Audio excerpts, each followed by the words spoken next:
Bonjour à tous, j'espère que vous allez bien. Dans cette vidéo, on va faire un petit tutoriel pour vous expliquer comment vous inscrire sur le site gov.il. C'est le site de l'administration gouvernementale en Israël et ce site va vous permettre de faire plein d'opérations, avoir accès à énormément d'informations. C'est crucial. Par exemple, si vous voulez changer d'adresse postale sans avoir besoin d'aller au Misrad Apnim, au ministère de l'Intérieur, eh bien, c'est possible. Si vous souhaitez télécharger votre nouveau Sephar, vous savez, c'est le petit dépliant, vous avez votre adresse et le nom des enfants parce que, par exemple, vous avez eu une bonne nouvelle, vous avez eu une naissance et vous voulez obtenir le nouveau Sephar, eh bien, c'est également possible de le télécharger automatiquement. Vous voulez avoir accès, par exemple, à votre permis de conduire, à avoir les informations de votre passeport ou encore tout un tas d'autres informations, eh bien, tout se passe sur le site gov.il.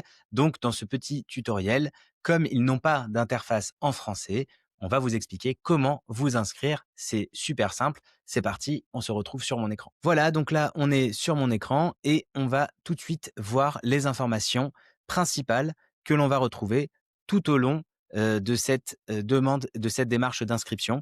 Donc, dans la partie supérieure, vous allez avoir ici les informations personnelles. Donc, Prati Mishim, là, vous allez devoir noter votre prénom. Attention, si vous avez plusieurs prénoms, il faut noter tous les prénoms. Par exemple, Michael, David, Aaron, Cohen. Eh bien là, on va marquer Michael, David, Aaron et ensuite ici Cohen. D'accord. Ici, votre numéro de Théodat Zéhout. Ça, jusque-là, c'est facile. Ensuite, ici, on va passer sur la partie de la vérification. Pourquoi? Parce que l'administration veut s'assurer que c'est bien vous qui êtes en train de créer un accès. Donc, vous allez avoir la nécessité d'avoir deux moyens de reconnaissance. Et là, vous avez un choix en fait de plusieurs éléments. Première chose, si vous avez une carte bancaire qui est israélienne et qui est enregistrée avec votre Théodat Zéhout, eh bien là, c'est très facile. On va cliquer ici, on va noter les informations. Ici, il précise bien qu'il n'y aura pas de débit qui est fait ou pas d'utilisation, pas d'usage qui est fait sur ce site. C'est juste pour bien vérifier euh, et croiser les données avec votre banque. Donc, si vous avez une carte bancaire en Israël comme la majorité des gens, eh bien, vous avez déjà fait une question sur deux, donc c'est déjà pas mal. Donc, vous mettez ici le nom, le numéro de la carte et puis l'année, le mois et les CVV, donc les trois chiffres. Si vous n'avez pas de carte bancaire, ça peut arriver si vous venez d'arriver en Israël, eh bien, on a encore plusieurs autres éléments. On peut mettre le passeport, d'accord, le passeport israélien. Donc, prenons le cas de quelqu'un qui est en Israël depuis quelques années. Il va mettre dans le choix numéro un sa carte bancaire. Dans le choix numéro 2 ici, il va choisir le passeport.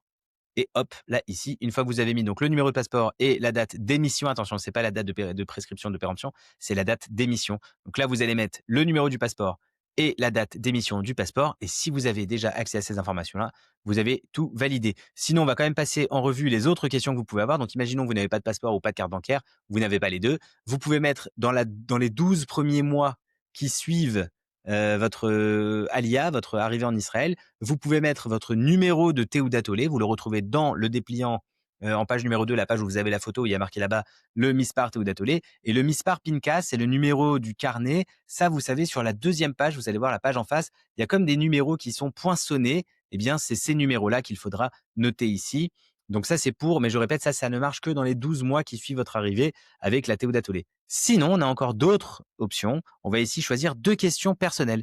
Et là, dans les questions personnelles, donc vous comprenez que si on choisit cette option, il va falloir répondre à deux questions personnelles et à encore autre chose. D'accord? Donc, au lieu d'avoir soit la carte, soit le passeport, soit la Théoudat Olé, il va falloir répondre à deux questions et ensuite, soit la carte, soit le passeport, soit la Théoudat Olé. Dans les questions personnelles auxquelles vous allez pouvoir répondre, vous avez un large choix. Par exemple, quel est le numéro de téléphone qui est inscrit à la Coupa Trolim? Attention, évidemment, le numéro de téléphone israélien. Ou bien, quelle est la date à laquelle vous êtes sorti d'Israël avec votre passeport israélien pour la dernière fois? Ou bien, quelle est la date calendrier grégorien euh, pendant lequel votre statut marital a changé, votre statut personnel, si vous êtes marié, si vous avez divorcé ou, chas v'shalom, si vous êtes devenu veuf ou veuve. Euh, Est-ce que vous avez droit à des aides spécifiques de la part du Bitoire Clomi? Est-ce que vous avez un numéro de personne, ce qu'on appelle les Rarfatik, c'est un senior? Quel est le numéro? Là aussi, ça c'est pas mal, c'est pour les Olim Hadashim, donc les nouveaux émigrants qui viennent d'arriver dans les 12 premiers mois. Eh bien, vous avez la possibilité de marquer ici votre numéro de passeport étranger, celui qui a été communiquer à Israël avant de faire votre alia. Là, encore plus simple, quelle est la date d'alia en Israël? Ça, c'est super. Je répète que toutes les questions qui concernent les Olim, toutes les options pour les Olim Khabati, ça ne concerne que pour les Olim qui sont dans la première année qui suit leur arrivée, donc dans les 12 mois qui suivent. Bon, après, si vous avez un port d'armes, un permis, vous l'avez, vous pouvez le noter ici. Et après, c'est d'autres questions, je vous laisserai regarder. Mais en règle générale, là, vous avez quand même largement le choix pour pouvoir vous authentifier. Une fois que vous êtes authentifié, vous allez ici choisir un mot de passe. Donc là, vous respectez bien les critères, c'est-à-dire il faut que ce soit compris entre 8 et 20 caractères. Il faut qu'il y ait à la fois des capitales et des minuscules et des majuscules.